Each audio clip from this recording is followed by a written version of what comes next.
We're now going to look at the Hawkins-Kennedy test, which is unique to the subacromial impingement test item cluster.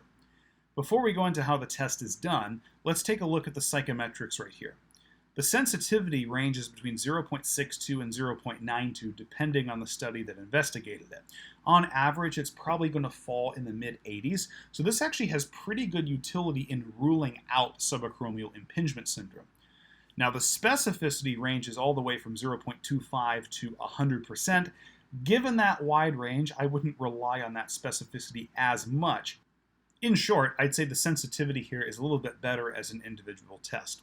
So if you want to quickly screen and rule out subacromial impingement syndrome, you can use the Hawkins-Kennedy test. And if the test is negative, there's roughly an 80–85% chance that they do not have impingement syndrome.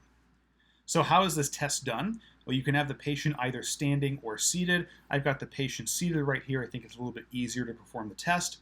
And I'm going to passively flex their shoulder up to about 90 degrees of flexion with the elbow bent to 90 degrees. Once I get to that position, I'm going to maintain that position and then passively move their shoulder through internal rotation throughout that range of motion. And a positive test is going to be reproduction of their familiar shoulder pain. Understand that as I'm moving through this internal rotation right here, they may compensate by hiking this shoulder up. That could be due to pain. It could also be due to limited range of motion.